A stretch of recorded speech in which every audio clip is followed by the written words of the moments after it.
Hello friend, आज हम जानेंगे पृथ्वी के मंडल के बारे में। पृथ्वी अनिवार्यतः भूमि, जल, जीव और वायु से निर्मित है। मतलब पृथ्वी जो निर्मित है भूमि से, है ना, जल से, पानी से, जीव से, मतलब जीवन है इसमें, और वायु से, एटमॉस्फेयर, वायुमंडल, इसमें उससे निर्मित है। इस प्रकार एक परितंत्र के रूप में पृथ्वी पर 4 उपतंत्र या मंडल मौजूद है।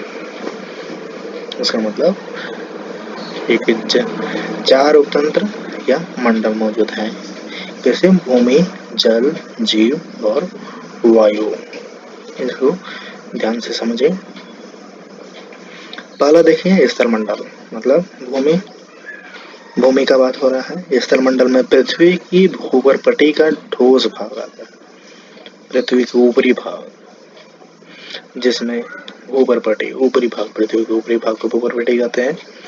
उसका ठोस भाग, परत के नीचे के अर्ध ठोस भाग, परत के भूगर्भपट्टी के परत के नीचे के अर्ध ठोस भाग मतलब आधा ठोस भाग, और केंद्र के निकट तरल भूमि शामिल है। दूसरा है जलमंडल। जलमंडल में ग्रह पर मौजूद जल के सभी प्रकार अर्थात ठोस, तरल और गैसीय जल शामिल है।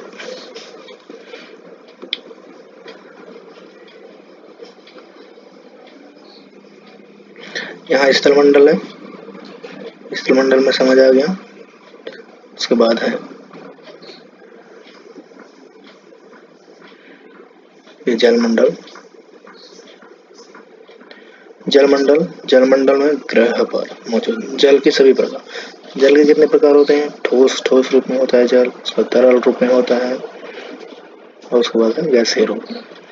ठोस रूप में क्या कहाँ होता है? ठोस रूप में होता है बर्फ के रूप में ठोस। पानी है वो बर्फ के रूप में ठोस में होता है। उसके बाद तरल, पानी के तरल रूप में होता है, और गैस एटमॉस्फेयर में गैस रूप में होता है। और तीसरा है जयमंडल। जयमंडल में ग्रह पर मौजूद सभी जीवित चीजें शामिल है। मतलब जितने भी जीव हैं, जितने भी पृथ्वी में मौजूद जीव हैं, जैसे पौधे, छोटे जीव, जंतु, है ना, इसमें सूक्ष्म जीव, जंतु, इसमें जयमंडल में शामिल है। वायुमंडल है, चौथा वायुमंडल है। हम देखेंगे वायुमंडल में पृथ्वी के तंत्र में मौजूद समस्त वायु शामिल है। जितने भी वायु है पृथ्वी में के तंत्र में, जितने भी पृथ्वी के सिस्टम में शामिल है, सभी वायु शामिल है। वायु मतलब हवा शामिल है। चारों मंडल परस्पर व्याप्त उपतंत्र है। क्या है? चारों मंडल एक परस्पर व्याप्त उपतंत्र है, मतलब एक दूसरे से मिले हुए हैं, एक दूसरे से कनेक्टेड है। ठोस चीजें जल में हो सकती है, ठोस चीजें जल में हो सकती है। इसी प्रकार जीव अन्य तीनों मंडलों में भी पाए जाते हैं। जीव कहाँ पाए जाते हैं? स्थल मंडल में, जल मंडल में और वायुमंडल में, तीनों में जीव पाए जाते हैं। उसी प्रकार वायुमंडल को विभिन्न परतों या क्षेत्रों में विभाजित किया जा सकता है। वायुमंडल को विभाजित किया जा सकता है ना। वायुमंडल मतलब पृथ्वी के ऊपर जो वायुमंडल है, पृथ्वी मतलब स्थल मंडल से ऊपर वायुमंडल। क्षोभ मंडल है, पहला है क्षोभ मंडल। यह वायुमंडल की सबसे निचली परत है, जो कि 11 किलोमीटर मोटी है। इसमें मुख्य रूप से बादल पाए जाते हैं। क्षोभ मंडल क्या है? यहाँ से क्षोभ मंडल की बात किया जाए तो यहाँ से यहाँ तक 11 किलोमीटर, कितने? 11 किलोमीटर कितने हैं? 11 किलोमीटर क्षोभ मंडल है। 11 किलोमीटर करीब 11 किलोमीटर करीब क्या है, क्षोभ मंडल है। क्या है, क्षोभ मंडल है। क्षोभ मंडल है 11 किलोमीटर करीब, 11 किलोमीटर करीब क्या है, क्षोभ मंडल है। ये है लिथोस्फीयर, मतलब यहाँ पृथ्वी से कैसे वायुमंडल सबसे निचली परत है जो कि 11 किलोमीटर मोटी है। इसमें मुख्य रूप से बादल पाए जाते हैं। क्या पाए जाते हैं, बादल पाए जाते हैं। उसके बाद आता है समताप मंडल। समताप मंडल का विस्तार पृथ्वी की सतह के ऊपर 11 किलोमीटर से 48 किलोमीटर के बीच में होता है। बीच में है, यहाँ बीच में है। सॉरी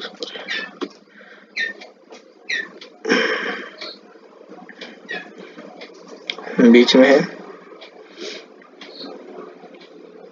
बीच में है, यहाँ थोड़ा सा है, वो हो गया है, बीच में है। इसमें ओजोन परत होती है। यहाँ से करीब यहाँ तक मान के चलो, यहाँ तक 48 है। यहाँ की तरह है 48 किलोमीटर, 48 किलोमीटर करीब, 48 किलोमीटर करीब यहाँ समताप मंडल पाया जाता है। यहाँ ओजोन मंडल ओजोन परत पाया जाता है। ओजोन मंडल में ओजोन परत पाया जाता है। यहाँ पर ओजोन परत पाया जाता है।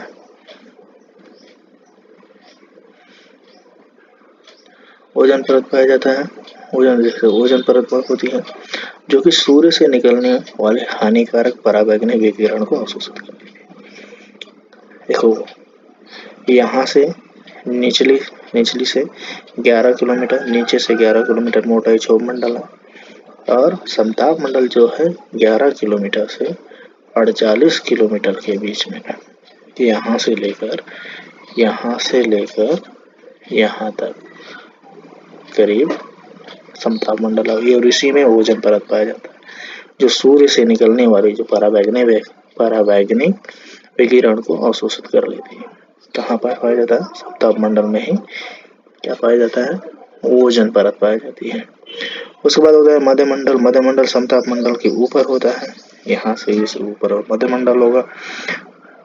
यहाँ वायुमंडलीय परत बहुत ही पतली होती है।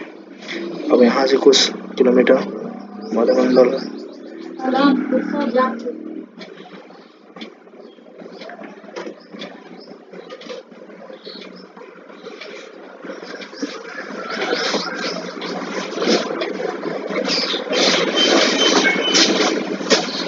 और नहीं है कहीं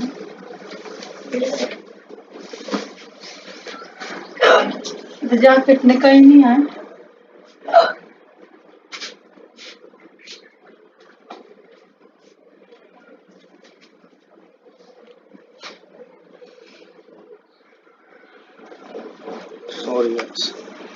मध्यमंडल है। मध्यमंडल समताप मंडल के ऊपर होता है। यहाँ वायुमंडलीय परत बहुत ही पतली होती है। यहाँ से यहाँ करीब तापमंडल पृथ्वी के ऊपर लगभग 55 किलोमीटर से आरंभ होता है। यह अत्यधिक गर्म होता है। मान के चलो यहाँ 55 किलोमीटर है। मध्यमंडल यहाँ है। यहाँ 55 किलोमीटर से आरंभ होता है। यहाँ करीब यहाँ से यहाँ, मतलब ये बहुत हॉट होती है तापमंडल। ये तापमंडल करीब है, ये मध्यमंडल।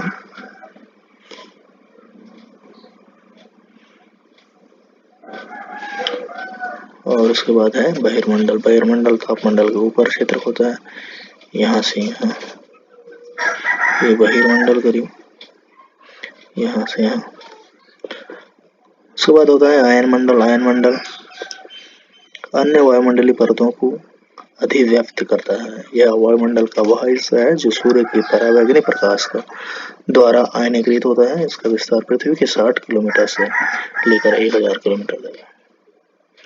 यहाँ बहिर्मंडल से करीब 1000 किलोमीटर, 60 किलोमीटर से करीब 1000 किलोमीटर तक, करीब 1000 किलोमीटर तक आयनमंडल होता है। आयनमंडल क्या होता है, जो सूर्य से जो निकलने वाली पराबैंगनी किरण है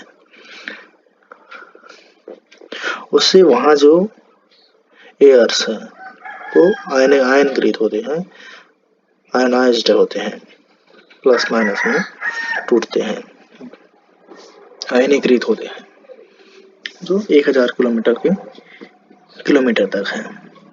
प्राय जयमंडल को पृथ्वी के ऐसे भाग के रूप में परिभाषित किया जाता है जहां जीवन विद्यमान है। इस प्रकार इसमें स्थलमंडल, जलमंडल और क्षोभमंडल, जो कि वायुमंडल का एक भाग है, शामिल होते हैं। जयमंडल क्या है?